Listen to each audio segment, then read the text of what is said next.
Bom dia! Veremos hoje o capítulo de número 4 do livro de Jonas, o último capítulo do livro de Jonas, a paciência e o amor de Deus para com Jonas. Estamos aí concluindo o livro de Jonas, um livro abençoado. Eu sou o pastor Daniel Deusdete, da Igreja Os Semeadores. Abra aí sua Bíblia, faça uma leitura prévia antes de nos ouvir.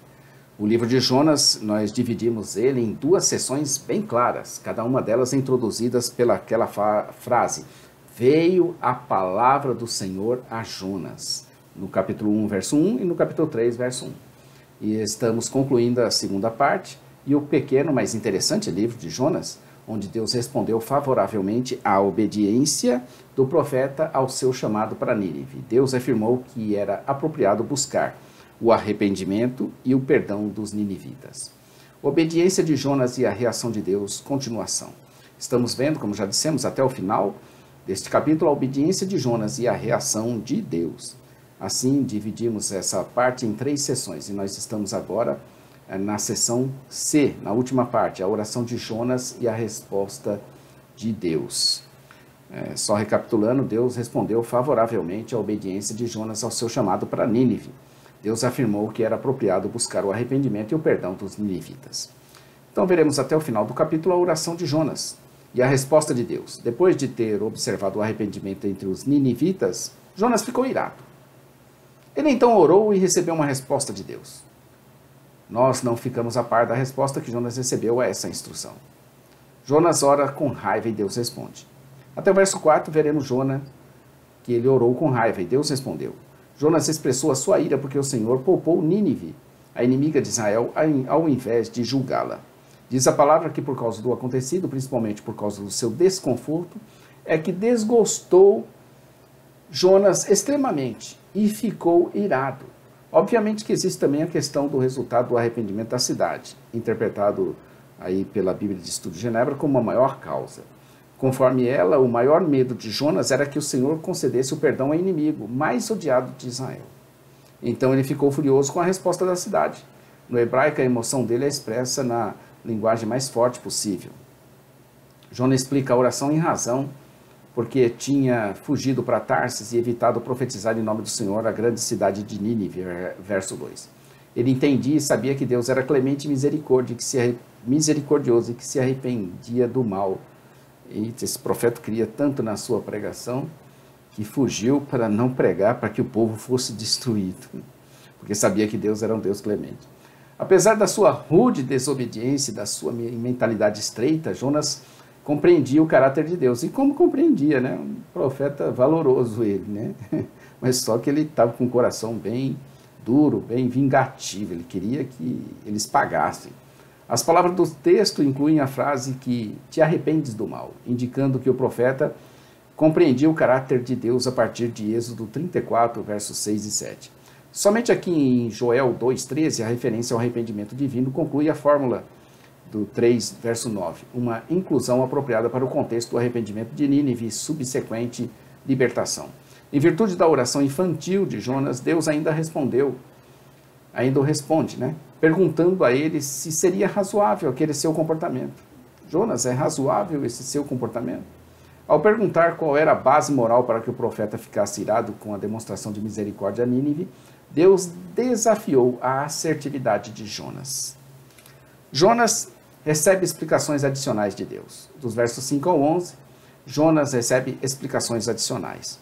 Depois de desafiar o direito de Jonas de ficar irado, Deus forneceu ao profeta uma experiência que ilustrou dramaticamente porque Nínive havia recebido demonstração de misericórdia. Depois de pregar, Jonas saiu e ali fez um abrigo para si num lugar a leste da cidade. Jonas não se comoveu pela breve resposta de Deus, no verso 4. Conquanto ainda estivesse grato pela sua própria libertação da morte, ele se recusava a aceitar a libertação dos ninivitas. Agarrando-se à esperança de que o Senhor executaria o julgamento, ele saiu da cidade para procurar um lugar de onde pudesse ver o fogo e enxofre caírem. Para se proteger do sol, ele construiu um pequeno abrigo ou tenda. Aquele abrigo não tinha sido suficiente para dar a ele o conforto em meio ao sol escaldante, e assim, verso 6, fez o Senhor Deus nascer uma planta a fim de livrá-lo do seu desconforto. Jonas ficou muito alegre com aquela plantinha e com o cuidado de Deus para com ele. Aparentemente, o abrigo de Jonas não era adequado para protegê-lo do sol, um problema sério no antigo Oriente Próximo. Assim como o Senhor havia prometido o peixe para resgatar Jonas, novamente ele cuidou do profeta sitiado. Ele proveu aquela planta de crescimento rápido, cujas folhas fariam sombra. De que tipo de vegetação se tratava é bastante incerto. Enquanto Jonas esperava, na madrugada, Deus enviou um verme, uma lagarta, que atacando a planta, ela secou-se completamente. Também ao nascer do sol, Deus soprou um vento oriental muito quente, e o sol começou a fritar a cabeça de Jonas, levando a um desconforto muito grande. Novamente, Jonas estava sendo destinatário indigno da misericórdia de Deus, pois a mesma mão que proveu o peixe e a sombra da planta também enviou um verme para matar a planta e um vento calmoso oriental para atormentar Jonas. Jonas quase chegou a desmaiar de tão terrível que era a sua situação, e ele desejou a morte. E falou ao Senhor que para ele seria melhor morrer do que viver. É engraçado, certas histórias bíblicas ela tem um fundo de humor impressionante. O trato de Deus para conosco supera tudo quanto é expectativa. Como antes, no verso 4, o Senhor questionou o direito de Jonas de ficar irado e reclamar. O profeta insistiu que sua ira era legítima. Minha ira é verdadeiramente legítima, verso 9. No entanto, o Senhor mostrou a Jonas a sua insensatez. Ele estava tendo compaixão de uma plantinha, mas não tinha de uma cidade inteira. O verbo hebraico relacionado ao ter compaixão sugere cuidado e compaixão. Jonas tinha pena da planta, mas ainda assim não mostrava nenhuma compaixão por aqueles para quem ele havia sido chamado a pregar. O verso 1 de Jonas 4 vai dizer assim: mas isso desagradou a Jonas e ele ficou irado. Esse é o verso 1. E o verso de número 11: e não hei eu de ter compaixão da grande cidade de Nínive, em que há mais de 120 mil pessoas, que não sabem discernir entre a sua mão direita e a esquerda, e também muito gado? Deus descreveu a grandeza de Nínive para explicar por que ele estava inclinado a ter misericórdia da cidade. Não era a riqueza ou glória dela que o moviam. Ele listou duas coisas. Primeiro, havia mais de 120 mil pessoas que não sabiam discernir entre a mão direita e a esquerda. Em outras palavras, havia muitas crianças nas cidades que mereciam consideração especial devido à sua capacidade moral limitada. Em segundo lugar, havia também muitos animais.